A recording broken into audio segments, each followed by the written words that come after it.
Good morning, ladies and gentlemen, and a very warm welcome to this Governors for Schools webinar. The focus of our webinar this morning is asking the right questions.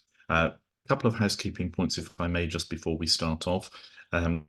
All of your microphones are muted, but we do actually want you to make this as interactive a session as we possibly can. So please, if you have any questions or comments you'd like to make throughout the webinar, do use the question and answer panel. As I say, if I could just stress, please use the Q&A panel. It makes it quite difficult for us to actually monitor both the chat and the Q&A, and it's a lot simpler if we can stick to Q&A, so please do that. But say your questions will be very, very welcome, and we will do our level best to respond to them. We are anticipating some quite large numbers of people attending this morning, so if we don't manage to respond to all the questions, we will get back to you electronically on an individual basis after the session. But with no more ado, let's kick off. So asking the right questions is our focus this morning. My name is Steve Barker, and along with my colleague Linda Waghorn, who's on the other line. Hi there, Linda. Good morning, everybody, and apologies for any croakiness in my voice. I'm getting over a cold, but hopefully it will hold out for my section of the presentation this morning.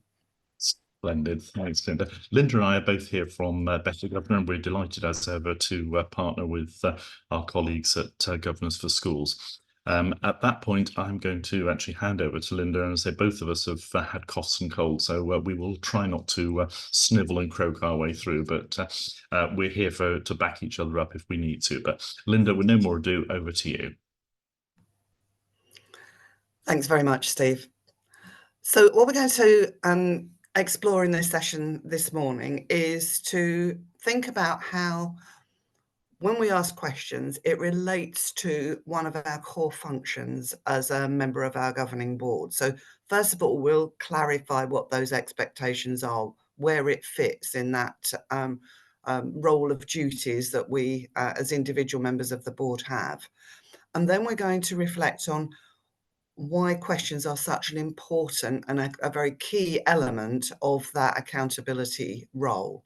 And we'll talk in some detail about what that might look like in practice and how you might develop your skills in that area so that it feels like the partnership that governance and school leadership should be in carrying out this function. So that's what we want to explore today, and hopefully all of you will feel confident to be able to follow this sort of approach if you're not doing that already. Some of you may have joined us this morning to check that what you're doing is exactly the sort of thing that we might be suggesting. So it's certainly not an opportunity for us to tell you to do it in a different way, but to share some of the things that we've learned as governors ourselves, and in the many sessions and training opportunities we've provided for governors in the past. So let's start with that fundamental expectation then, the statutory role of governors. This is our legal duties as governors, that we have these three core functions. Setting that vision, ethos, and the strategic direction. We might recognise the bit that we are currently focusing on as our school business plan, our school improvement plan, but that plan for this current academic year is based on the vision and values and ethos of our school, and about where we are hoping to take our organisation for the future, but the little bit of that vision that we are concentrating on this year. So that will be in place. You will have agreed the school development plan, improvement plan in September. And then these second two functions are all around holding the school to account for the educational performance of the organisation, its pupils, members of staff, and for oversight of the finances of the organisation, if that is within your brief as a board. So we're going to focus this morning on thinking about how effective questioning, asking the right questions, fits into that second and possibly third bullet point on this slide, thinking about how we hold our school leaders to account for the things that we expect them to do, both in terms of legal compliance and in terms of the delivery of our school plan for the year. So let's unpick that a little bit more. We often refer to that accountability role as monitoring, and there are various ways in which we monitor. And the core function is the one that I explained on the previous slide, but we might want to add a little bit more detail to that. What does that actually mean in practice? In any good organisation, there has to be some clear processes in place. So we might think, first of all, how is our board organised? Have we got committees? Are we, if we're in a maintained school, we have that option of having a whole board approach, or committees. Have we got terms of reference that set out the remit and the aims of that committee and the tasks or functions that have been delegated to them? If we are in an academy, we might serve at trust level, which we've got all of those functions on behalf of all the schools in our organisation, or we might sit at that local board level, and we have to be clear, what are we actually responsible for? If we're not responsible for the finances of the wider organisation in a MAT, excuse me, we know that we're actually not going to see information. We don't have a oversight of the school budget, and therefore we can concentrate on those tasks that have been delegated to us. So clear processes, effective clerking, so our agendas map out the business to be discussed, and we know what we're asking questions about, and a chair that encourages discussion and that encourages us to be well prepared for meetings, having read our papers. And then another part of that process that's really important is having a framework for governor visits, so that we know when during the year we'll be making visits, who we'll be meeting with, and what the themes of those visits will be. And I then think it's fair finally, to say then, to just, sorry for just jumping in there, I think it's fair to say that all of these, of course, are opportunities for us as governors to ask questions, to deepen our knowledge. Sorry, we're both coughing. Deepen our knowledge and help us actually move forward. so when we put all of those, if we've got that good foundation of processes, then the reports that we receive, the discussions that we have, the data that we receive, the visits that we make, and participating in external validation, both on behalf of the school, or whether we have a Ofsted inspection or we buy in external validation in certain areas, these all contribute to that monitoring role.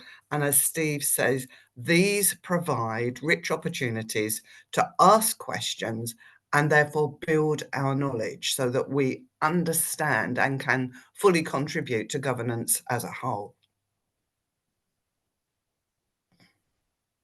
So all of these are opportunities. So if we think about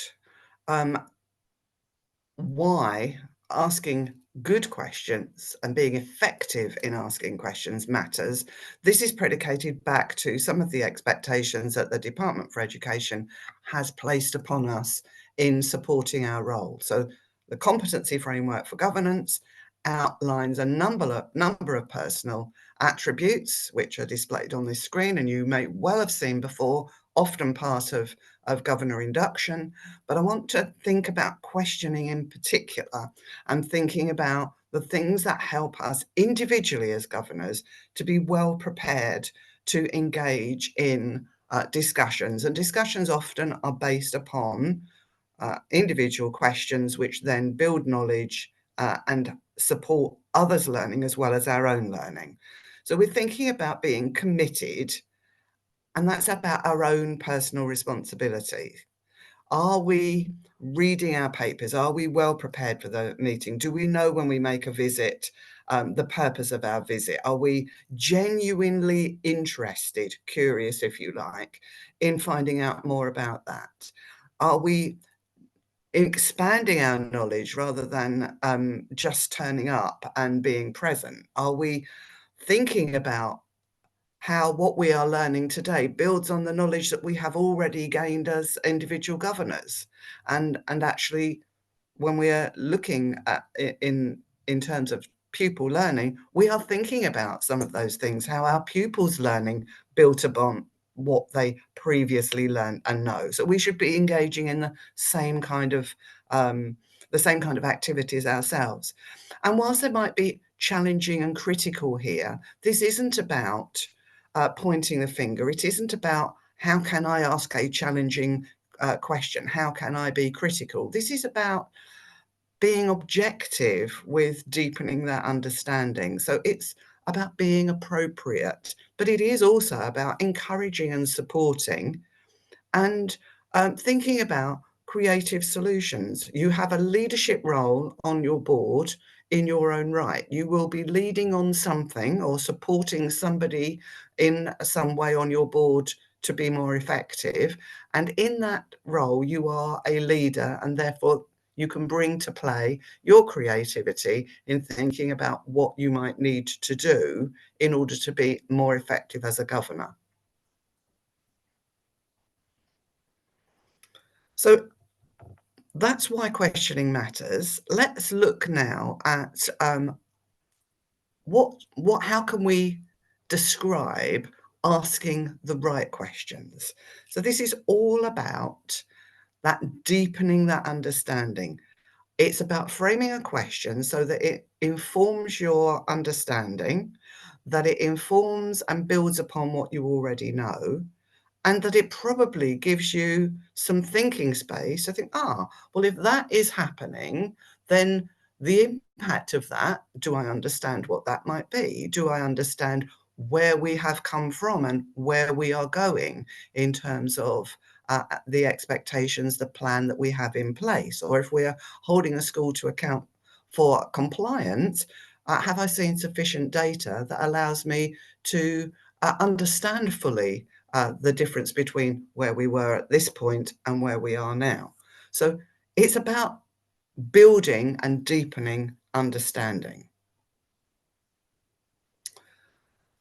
So let's have a think about the types of questions we ask. We're thinking about what questions rather than why, because what is a much more objective way, it's less critical, and it also leads to better quality information being shared because it is often more conversational. What groups of children are finding this most challenging gives rise to a discussion about that particular topic. What factors have contributed to this rise or fall in whatever it is that we're looking at as part of that agenda? And what kind of steps are being taken to address this issue? Again, it gives an opportunity for discussion, for conversation, for the building of everybody around the table's knowledge, and it doesn't put the individual to whom the question is addressed on the back foot in thinking that they are unprepared to give you the answer to the question that you're asking. So it builds in a respectful and partnership way that knowledge and understanding for the whole of the governing body, as well as deepening your own understanding and knowledge. And never be afraid to ask some of those more naive questions. What does that acronym mean, for example? Because sometimes there will be other governors around the table for whom an acronym has changed or they have forgotten what it meant, and it is informative to have that question asked. So make sure you do understand what it is that is being shared with you. Excuse me.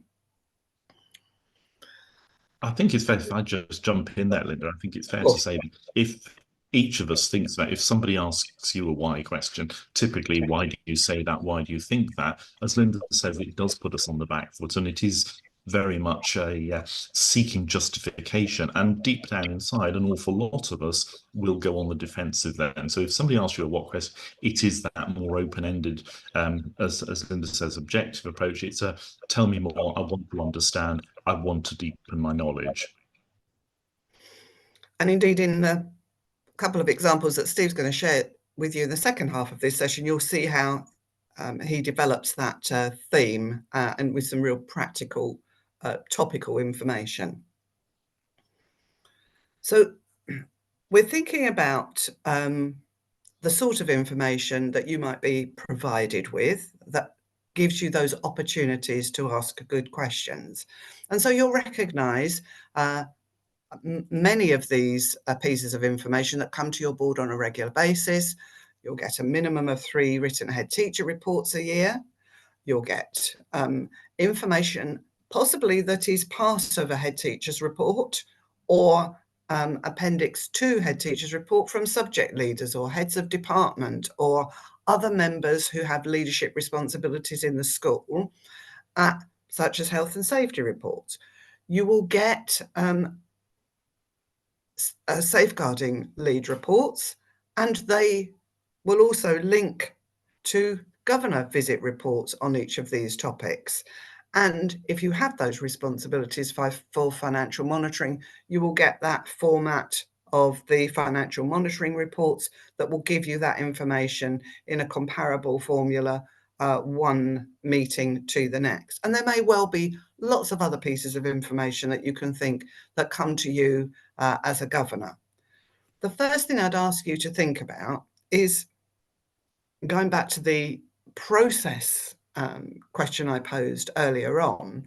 Have you got enough information in the report, in the piece of data that you're being provided with, that allows you to build your understanding, to grasp what it is that is the theme of that report? And a head teacher's report will contain a number of different subject areas because it is your head teacher's opportunity to report to you, to account to you as the board for his or her leadership of the school. So there'll be a variety of different headings under that, including the monitoring of the school business plan. Where are we at the moment? Which pieces of it have been completed?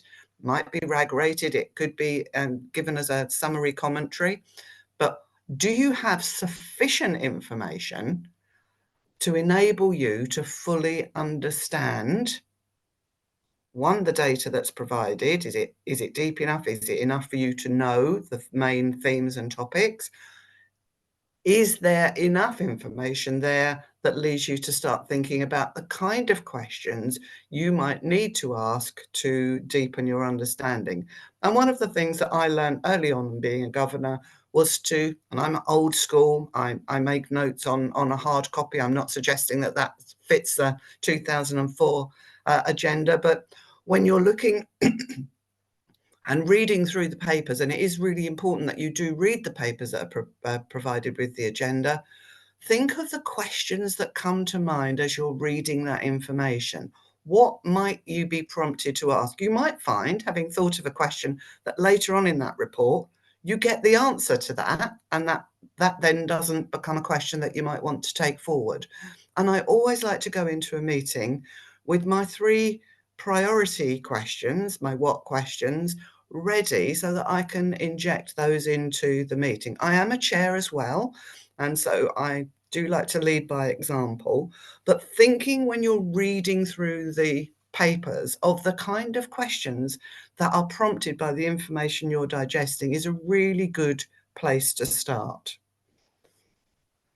And if you're not getting the level of information that is necessary, then that will fuel more questions possibly, but it might be a point at which you might have a conversation with your chair of governors or your mentor if you're a new governor, to think about what might change, what could change, including good, supportive, constructive suggestions of what might help. So at this point, I'm going to hand over to Steve, and Steve is going to take you now through the practical examples of what this looks like when you apply it to different topical areas in your school. Lovely. Thanks, Linda.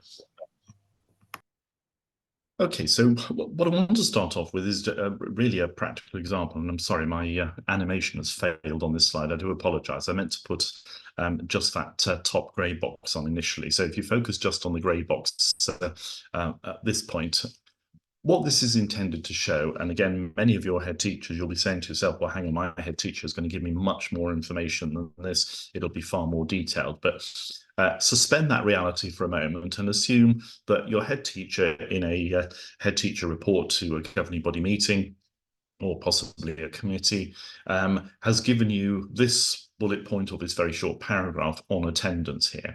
Attendance last term was impacted by illness. We currently have 14 children meeting the threshold for PA. However, I'm delighted to say that overall attendance is at 96.2%. And what we've actually detailed below here is this is not an exhaustive list. These aren't the right questions, but they are examples of the right kind of questions that as governors, based on all those principles that Linda's just outlined, that we should actually be seeking to ensure are asked in our governing body or committee meetings. So Linda mentioned a few moments ago acronyms and abbreviations crop up in all walks of life. They really do. In my personal experience, I don't think I've ever come across anything that's actually more peppered with them than perhaps education is. And invariably, there will be acronyms and abbreviations we don't know. So if you don't know what PA stands for, ask. As Linda said, you will not be the only person that appreciates the response. In case you don't know, PA in this context stands for persistent absenteeism, and that relates to those pupils who have actually missed 10% or more of all registration sessions in the academic year to date. And that's a piece of nomenclature that's been developed by the Department for Education, because that's a threshold that would normally signal to schools that there needs to be some intervention. Because if you've got a child or a young person missing 10% of their time, if they did that for every year from reception through to the end of year 11, that's equivalent of actually missing a year and 4 months learning. So that's why we take it so seriously. But anyway, moving on, the other sort of questions that we've got here. Linda and I are firm believers in the what approach. How is also a perfectly reasonable question to ask as a follow-up, I would suggest. The next one, how does 96.2% compare to last year, last term, and perhaps the target that we've got? Because most schools will actually have targets for attendance now. And I think most of you will be aware, not least of all because excuse me, through Better Governor, we've actually led a couple of webinars on attendance for governors for schools in the last 12 months or so. Attendance has not gone away. It's a big issue. DfE issued new guidance again the week before last, I think it was now, it's on the 19th of February. This is something that is an issue in a lot of schools at the moment, and therefore should be an area of focus for us as governors, which is one of the reasons why we've focused some questions here today. So, has to be said, 96.2 is pretty good in the context of other schools' attendance at the moment. But as governors, a great question is, what more could we do? Because the target for all of us really ought to be 100%. We may never achieve that, but that's what we should be aiming for, of course. And then we get into those what questions, which, as Linda said before, these are really questions that start to unpick that subject matter, start to give us opportunities for our knowledge to be deepened, make sure we understand what's happening in our schools, so that when we are called upon to make decisions, possibly relating to changes in policy and practice, we're doing that from a position of knowledge and understanding. So, what are the factors impacting on good attendance at the moment? And they could be, they could be positive factors, they might be negative factors, but just to get an understanding. And of course, what we're starting to do there is scratch the surface a little bit of the school's context with regards to attendance. What are the reasons behind the rise in persistent absenteeism? And again, there might be a whole variety of different reasons there. They might be related to just one or two families. It might be related to illness. It could be related to things like the school's number of children and young people with special educational needs and disabilities who may have hospital and other relevant appointments. So important again, and we're talking about context here, and that's a recurring theme. Still on the persistent absenteeism, because I say this is a major concern, and as governors, we need to understand if it's a factor in our schools, we need to understand why. So what are the actions that the school's taking to address persistent absenteeism? Some of your schools, dependent on your authorities, may still call it educational welfare officers. Other authorities now refer to them as inclusion officers. But whatever the local authority, and again, academies very often buy into those services, or they may have their own attendance officers, but what are they doing in terms of chasing down those pupils and their possibly families who are contributing towards that increase in persistent absenteeism? And can we understand the sort of strategies? Important, I think, to put on as a little caveat here, we're never seeking to identify children, young people, or their families, of course. We are talking in generalities here. And then, Last but by no means least, how does our attendance at our school or our trust compare to others? And that might be others locally, or it might be others generally. DfE publishes data on a monthly basis now about attendance, and I think schools should not, in my view. This is far too general in the box, in the grey box at the top of your slide. Sorry, excuse me. Personally, I would expect far more information than that. So I would want it broken down by different groups of pupil. I'd like to see how we do compare to the current national average. I'd like to see how we do compare to other schools in the area, etc. So hopefully you can see from this slide that this is really giving us not a route map for effective questions, but these are the kind of questions that hopefully you can see are beginning to drill down to actually delve into some of the detail. Now, we don't want to get operationally involved here, so you have to strike a happy medium, but we do, as Linda stressed, we want to strengthen our understanding, we want to deepen our knowledge, and that's what these questions are all about. And hopefully that's the message that you can see from these. Question on the panel from Nadia. Thanks, Nadia. Are head teachers expected to have an understanding of what other schools are doing locally, nationally? Do they have this benchmark knowledge? Simple answer is yes to both questions there, Nadia. Data from the DfE is published, as I say, on a monthly basis now for the year to date, and then there's an annual analysis, which I believe is due this month, which goes into a lot more detail. But for different types of schools, secondary, special, and primary, it gives you that breakdown on a monthly basis, but it also gives your head teachers the opportunity to think about and to prioritize. And I think that's the important thing, is about prioritizing attendance, if it needs to be prioritized, of course, in schools. But yeah, that information is out there. And again, lots of schools in multi-academy trust, for example, you might be comparing data with other schools in the trust. If you're a maintained school, some local authorities will be doing that for you, but there is always the opportunity for heads to collaborate with other head teachers in other schools and achieve that. So I hope that answers your question, Nadia. Okay, let's move on at that stage. I'm sorry, my slides are getting a bit sticky for some reason. There we go. Okay, so I've got another example here, and this is apologies to secondary school governors. We've got something relating to secondary schools in just a moment, but this is another primary example here. Head teacher has given you some feedback. Again, one assumes in a head teacher report, it might be a maths subject leader report, but this has come in those papers that Linda talked about for the governing body. And there's this one bullet point here: the tables check practice is having a positive impact in year 3 and 4. AOE is disappointing again this year, and indications are problem solving needs to be a key focus. So if you can assume for one moment that that's what you've received as a governor, what we'd like you to actually think about is, what are the sort of questions that you would ask? And if we could perhaps use the question panel to excuse me, send us those questions, that would be really helpful. Okay, so I've got one from I hope I'm pronouncing your name correctly, Tiro. Tiro saying, how would you encourage staff? Sorry, I'm reading the wrong question. Apologies, Fiona. Sorry. What is AOE? Thanks, Fiona. Yeah, I deliberately wrote this to be able to. This is not a question. Sorry, this is not a statement that you would normally get, hopefully, seen in your reports. But as I say, we've got that acronyms and abbreviations being used. What it actually means here is attainment on entry. So, in other words, what's the prior attainment of these children when they've come into year 3, the start of Key Stage 2? So, yeah, that's a great question. Thank you very much for that. And we've got several people asking the same question there, so that's meeting its objective without any doubt whatsoever.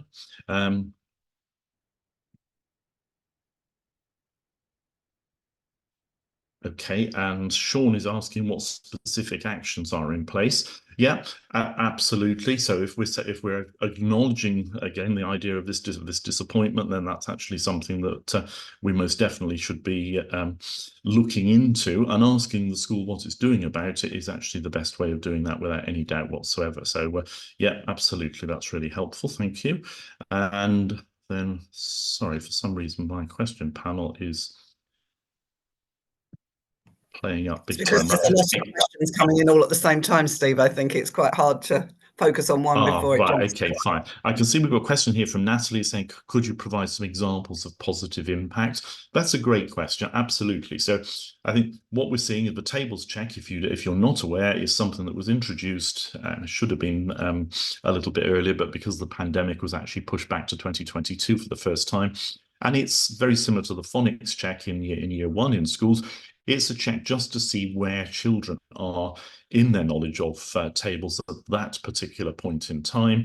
And obviously the results of that are then giving the school the opportunity to move forward if they need to and put specific activities into place to actually support the teaching of times tables, etc. So yeah, that's a really good question. Marianne's asking, what is the positive impact in year 3 and 4? And yeah, one assumes, Marianne, that what you would get in terms of positive impact there is that in tests, not the formal test, but actually the sort of test that children would be subjected to in terms of ongoing assessment in the classroom, that they are showing that children are making progress and perhaps getting successively better scores in those tests, which demonstrates that obviously they are making progress in their learning. Just I can scroll down there. Yeah, Jennifer's asking what are the targets from prior years. Greg's asking what is tables check practice? Absolutely. So all of these are very much appropriate questions in my view. We've got Ben asking, how does this compare to previous years? Yeah, comparative questions are always a good idea, Ben. I think the only slight caveat I would put on that is, of course, every cohort, every year group of children is different. I'm not demeaning the question at all. I'm really not. It's a great question to ask, but ask alongside that, how does this year differ? And again, there's a horrible word or a phrase to use, but what's the quality of this intake? So again, we've got the idea here of my AOE attainment on entry. Did attainment on entry show that this particular cohort of children perhaps struggled with their maths at the end of Key Stage 1? Therefore, did we expect that we might be putting additional strategies into place to support them? So yes, I think you're spot on in that one. So thank you for that. And there were a couple of questions that related to vulnerable groups of children, children who might, have we got a greater number of children from disadvantaged backgrounds in this cohort? Have we got a greater number of children that might have special educational needs? So those things also are good questions to ask in order to expand your understanding of the cohort of that group of children, how they compare to groups of children in past cohorts. Absolutely. Thanks, Linda. And again, I can see John and Kate and one or two others are saying, what are the plans for developing problem-solving skills in children? So yeah, absolutely. All of these, and again, if you think about what the answers might be to these questions, all of them are going to actually enrich us in terms of our knowledge. All of them are actually going to mean that we are more capable, A, of understanding what the situation is, but we might see this going forward, for example, to becoming a priority in the next iteration of the school development or school improvement plan. And again, this is all good practice for us as governors. It's all good fodder for us to say, okay, we ask those questions, then we already understand the issues. Now we can perhaps delve a little bit deeper. So thank you for that. We'll move on at this stage. So I'm aware that the clock is ticking by. Because there are a couple of other things that I wanted to explore, if I may. And the next one, should maybe apologise for the photographs I've used this morning. I have a great penchant for royalty or copyright-free photographs, and I think it breaks it up a little bit. But this one, hopefully, you can see the link on this and what the meaning is. What we want to do as governors is ensure that we are peeling back the onion. We're getting to the nub of the problem here, and therefore, I am a great believer, and Linda and I advocate on a fairly regular basis, the idea of governors asking trails of questions. So what Linda said about preparing, yes, we should absolutely do that. We should be preparing for all of our governing body meetings and our committee meetings. And what we should be doing is making sure that part of that preparation is thinking about the sort of questions that we might actually want to be asking. And one of the, and again, this is not a criticism, so please don't think I'm putting anybody in the pillory here, but I think one of my observations from not just my own governing bodies, but governing bodies that I visit on a fairly regular basis in my day job, is that governors do ask questions, but actually, like most other members of the human race, we're not terribly good at listening to the answers. And I don't say that in a pejorative way at all, but what I mean is very often the answer to the question should actually spur or lead to another question. So what we should be trying to do as governors is actually using the questions that we ask, but also the answers to them, of course, both to develop and deepen our knowledge on specific themes. And therefore, if somebody asks a question on a specific item, let's say attendance, head teacher asks that for you, listen to the answer, and it should actually inform our next question. Whereas very often what we find in governing body meetings is that somebody asks their question on attendance, and then the person next to them or somebody else sitting around the table has got a question on extracurricular activities that they've actually prepared in advance, and they jump in and ask that question, and we lose that ability to actually develop a thread or a trail here. Which can be incredibly valuable. So our advice is always, everybody listen to the response to the last question and use that, as I say, to inform the next one. And the more questions we ask, obviously, that does actually deepen our knowledge as governors. And it's not just our own individual knowledge, of course, it's actually the knowledge of everybody else, because this is all about collective knowledge, collective responsibility. And again, I'm nowhere keep harping on the same point here, and Linda made this and I've already made it myself, but the better informed we are as governors, the more knowledgeable we are, and therefore the more likelihood that we are going to make better decisions, better quality decisions that have a much more positive impact on outcomes for children and young people in our schools. And that's ultimately what this is actually all about.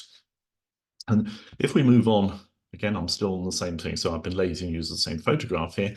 Just thought I'd give you an example here.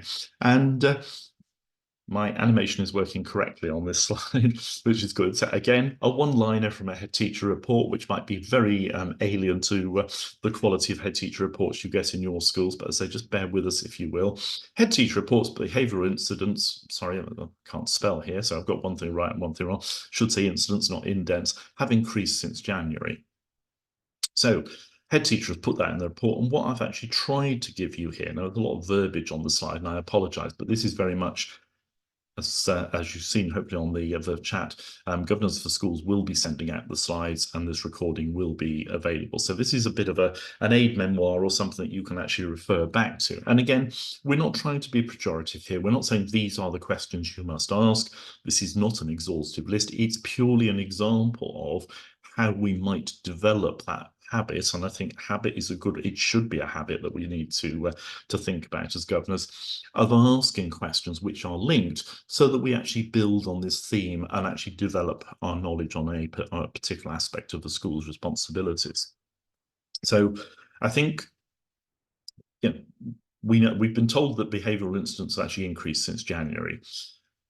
Perfectly reasonable question, and one that most of us would actually have on the tips of our tongues, I have no doubt whatsoever, is, well, what types of incidents, spelt correctly here, are we talking about? And the response on the other side, these are not from a head teacher, they're from me, but I've used my experience and Linda's experience as governors for many years now, just as the kind of questions, the kind of responses to questions rather than we might get from head teachers. So question one, what type of incidents and responses? Well, it's mainly about defiance, but there are some social media inspired bullying. Those of you who are governors in secondary schools will actually understand that this is a problem, sadly, that does rear its head in our schools quite regularly at the moment. And then a great question, that, because the head teacher's response is fairly, it's not generic, but it's general, isn't it? So, we're talking about whole school. So a really good drilling down, give me a little bit more specific information here. Is this any particular year group? Head teacher's response is that year 8 has been particularly challenging. Now, you could go in a whole host of different ways. So this is where I said this is not a prescriptive list by any stretch. You could ask for examples of the sort of things there, but instead we go down the route, which is equally valid, and say, well, what do you think has led to this? And again, just to get it all on one slide, I've probably made the answers here, or the responses, considerably briefer than they would actually possibly be in reality from most head teachers I know, certainly. But the head teacher responds here, well, we're not quite sure, possibly the increased media attention on social media. High profile individuals such as Andrew Tate sadly seem to have inspired some of our boys. So again, what we've suddenly got here is some quite detailed context, and you can imagine that the more we're digging down here, the more we're unpeeling that metaphorical onion, the deeper our level of understanding is, but we are getting into some very specifics here. So there might be a lot more conversation is what I'm saying there in terms of that response to question 3, and that could go in a whole host of different routes. Sorry, Linda. There's a question from Dan. He's saying, if you ask multiple questions like this across all of the pre-read papers, you'd have far too many to answer in a meeting. How do you narrow these down and identify priority questions? And I think this is that's a good question, issue, isn't it? Yes. I think for me, I'm sorry, I didn't mean to cut across you, Leonard. I think for me, that comes down to effective chairing. And I think there's a lot of us holding ourselves as individual governors to account, and we need to be mindful of how much time we put on each individual agenda item. But something like this, behaviour in schools is a key issue for some of our schools at the moment. And again, we would be guided, I think, a lot of us by the way in which the subject is perhaps referred to, the priority it's given in the head teacher's report, which was the catalyst for this conversation anyway. But again, if a chair feels, hang on, we're going around in circles, we've had a lot of these questions already, or perhaps as Dan is implying, we're delving into maybe a little bit too much detail, I think then if my expectation would be the chair jumps in and says, well, okay, we've covered a lot of ground here, folks. We've still got a big agenda to actually get through this morning or this afternoon, whenever the meeting is. Let's actually park that for now. Maybe we need to come back to this in a little bit more detail. And I think certainly a modus operandi that I like to adopt is then, well, if we've got a particularly knotty area that inspires a lot of debate and interest, maybe we actually have a governance development session specifically focused on that so that we can look at it in a lot more detail. Yeah, I would have a similar approach as a chair. I think about what are the main themes of our school development plan. Does this fit into any one of those areas? Therefore, it is a priority for us this year.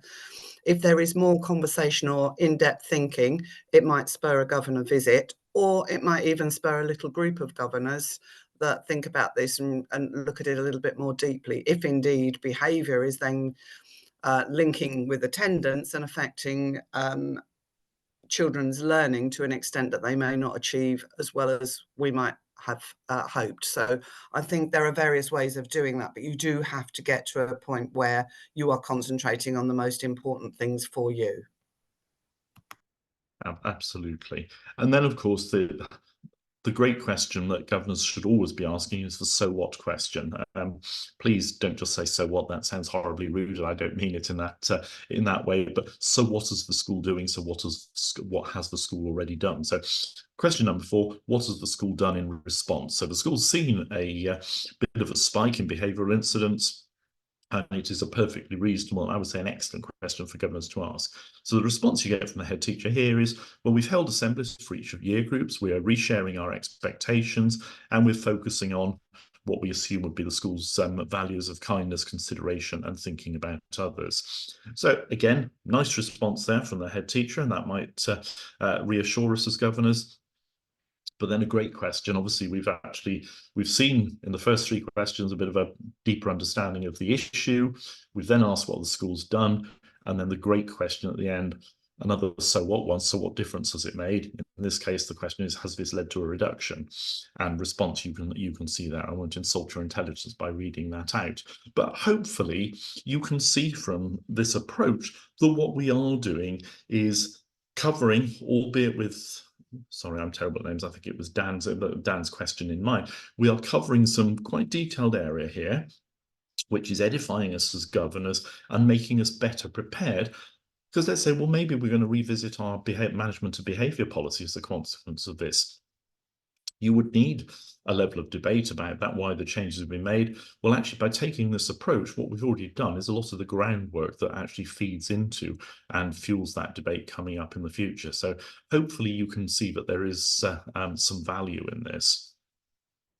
Okay, let's move on to the next slide, because what I want to do is just to give you a couple of specifics here. Now, Linda mentioned data a little bit earlier, and I think for me, the question of when governors are presented with data, sorry, this is a really badly structured sentence, prompts a whole host of questions, but also prompts perhaps a lot of hesitation and maybe sometimes a wee bit of anxiety in terms of actually knowing what the right questions are. And again, Linda hinted at this in what she said earlier, the idea that actually as governors, we need to be thinking about what's our role here. Our role is always strategic, going back to those core functions that Linda shared at the beginning.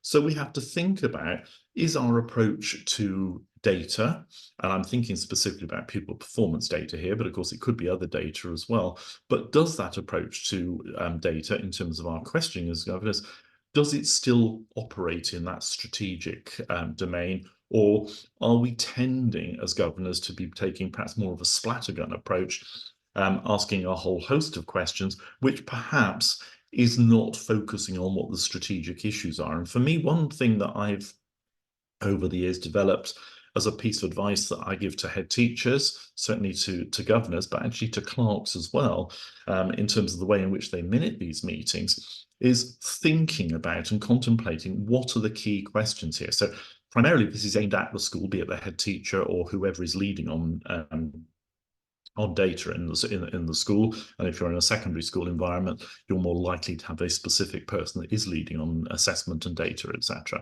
But what are the messages that the school believes? In other words, what are the priorities that the data should give us to take away? Now, I've suggested 3 just because there's lots of empirical research that says that most of us are capable of remembering the 3 key messages here. But for me, I think it's important. So if you're a primary governor, you sit down and in the autumn term, you look at all of the data that you've got for your school. You look at the published data that's come from the DFE. You look at your Ofsted inspection data summary. All of those make us data rich. There is absolutely no doubt about that whatsoever.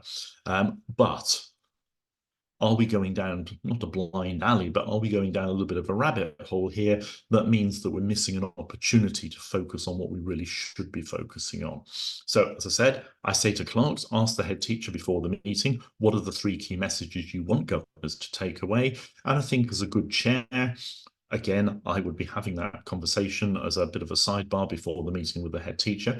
You can be presented, you can look at a lot of data, but I think it enables us to focus our questions. We can focus our questions on what the school believes are the real priorities. That doesn't stop us asking other questions, of course, it really doesn't, but it does give us the opportunity to make sure that we are all on the same page as far as understanding what the school's priorities are. So some other examples of good questions relating to data here.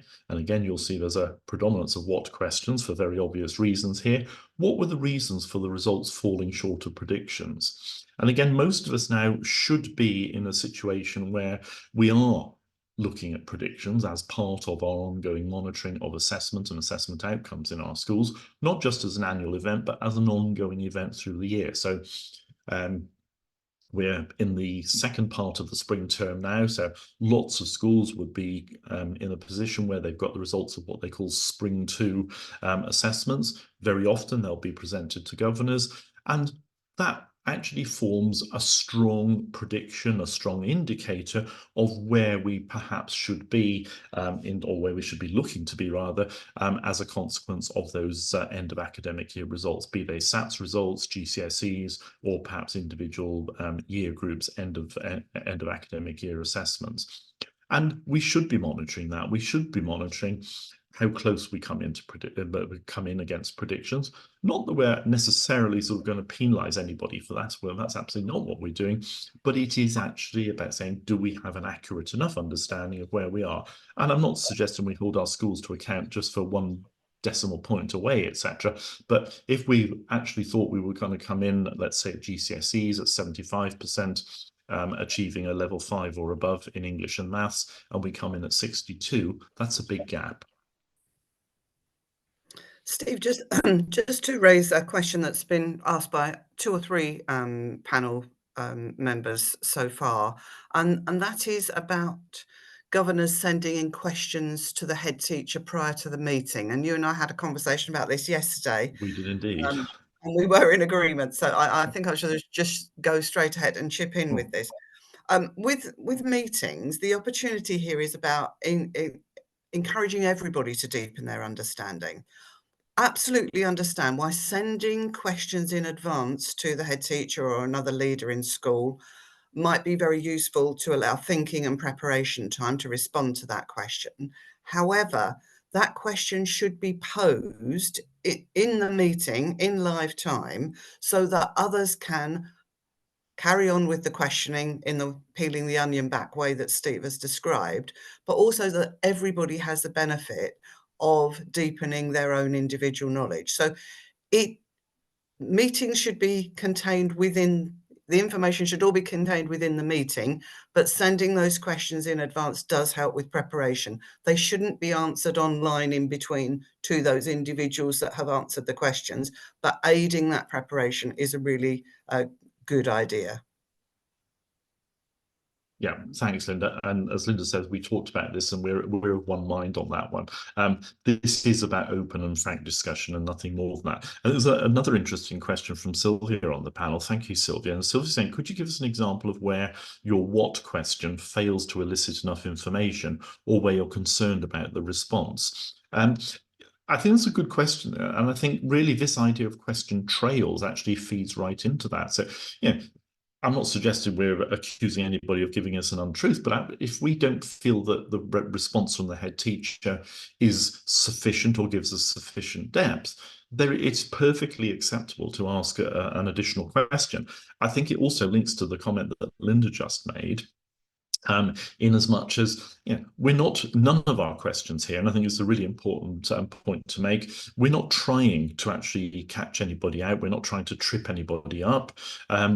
Our questions are about our own edification as governors, and in seeking that edification, that deepening of our knowledge and our understanding, it might be a good idea to actually say to the head teacher, look, I want to ask this question. I realize you might not have this information at your fingertips, so I just want to flag it up to you. That's a great reason why you should ask questions before.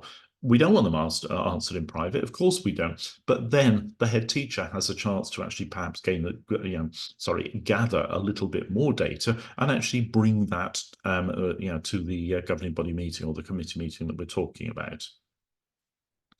Okay, so the other sort of questions that we've got here, and again, same caveat as with others, it's not an exhaustive list, it really isn't, but these are the kind of questions that Linda and I would consider to be good, positive questions to ask.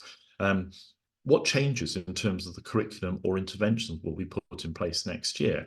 Now, there's an assumption there, of course, that these are generic, for want of a better word, issues that we're actually highlighting in our discussions and the responses to our questions that potentially would mean that, well, if we want to avoid the same outcomes next year, what should we be doing differently? That might be tweaking perhaps the sequencing of certain subjects being taught in the curriculum, or it might mean that because of the specific needs of certain groups of pupils, we have to think about the levels of interventions that we're putting in place.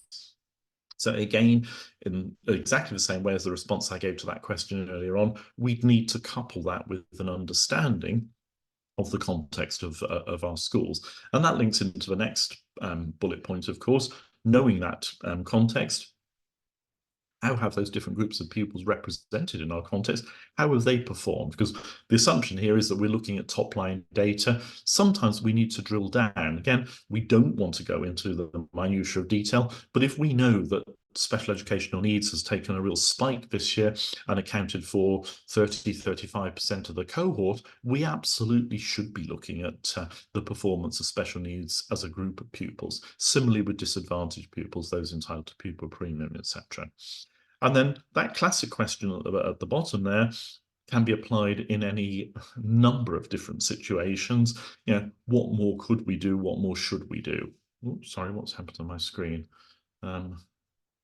My screen has suddenly disappeared for some reason. We can still see it, Steve. Yeah, I'm back in the room now. Sorry. Oh, you can still see it. That's good.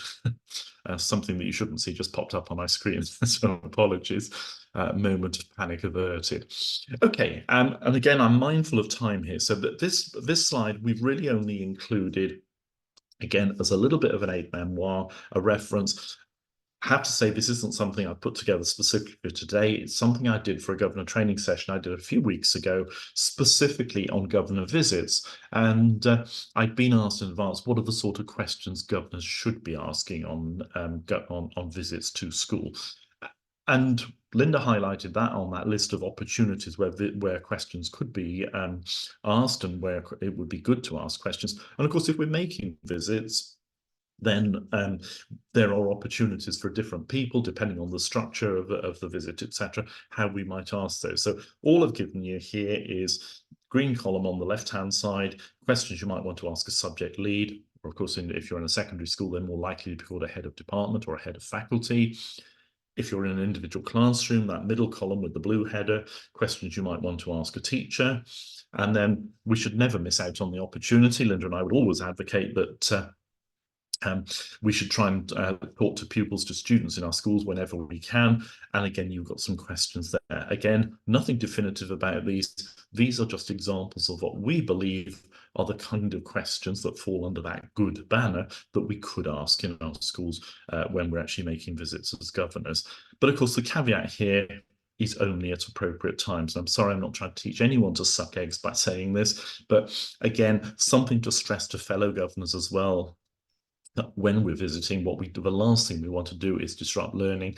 There will be inevitably opportunities, and again, talking to pupils, best example there is you wait until the work's been set when everybody is actually seated completing their work or engaging in their work. That's a good opportunity, ensuring that you've actually cleared this, so that it's okay to do so beforehand, to walk around and have a couple of discreet chats with students or young people in order to ask those particular questions. And similarly, we don't ask teachers questions during the lesson. We wait until an appropriate moment.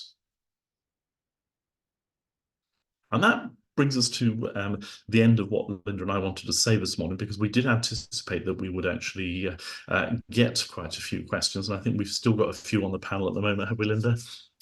Yeah, there's one from Tero, which I hope I pronounced your name correctly. What, as a chair, can I do to encourage more and better questions from governors? And I think, again, this is something we touched on yesterday.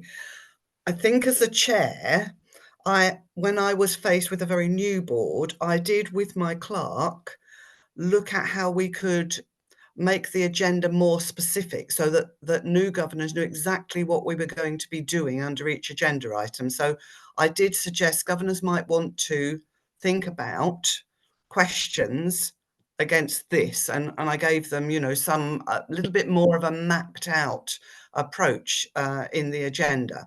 Asking good questions as a chair obviously does set a good example, and assigning a mentor to a new governor is also a good way of supporting governors to find their voice. Yeah, absolutely. And I think the general response I would give to that, and that's a really good question, is as chair, be a role model. And again, Linda and I talked about this yesterday. If nobody else is asking questions, we don't want to do this on an ongoing basis. As governor, I sometimes, if we've got new governors, as a chair, sorry, I meant to say, if we've got new governors, I would actually have a word with them about questioning before I say, there's no such thing as a daft question, is a most important mantra of all, but actually model the sort of questions for others that we should be asking as governors. I mean, I have even said, I do a lot of training with head teachers, and I've said to head teachers who ask the same question because they have the same concern, I would say to head teachers, turn it around the other way and say, this would be a good opportunity for you to ask me whatever it might be. So thanks, that's a great question. I think we've got a question on the panel from Kamal. Sorry, Kamal, we haven't talked about safeguarding at all this morning, have we? But you're saying, Kamal's question is, what questions should we ask about safeguarding and keeping children safe in education and other regulations? That's a good question to ask, and hopefully there would be plenty of opportunities. Linda highlighted the report from the designated safeguarding lead. We should be asking questions there because we should be constantly seeking assurance in our schools and in our trusts that safeguarding is effective. And in order to be effective, of course, it is about meeting those regulations. Governors now should be engaging in regular, and in education terms, that means at least once a year, regular updates on safeguarding training. And of course, that is another really good example to think about where we might actually ask those questions. Anything else that you've spotted, Linda, on the panel?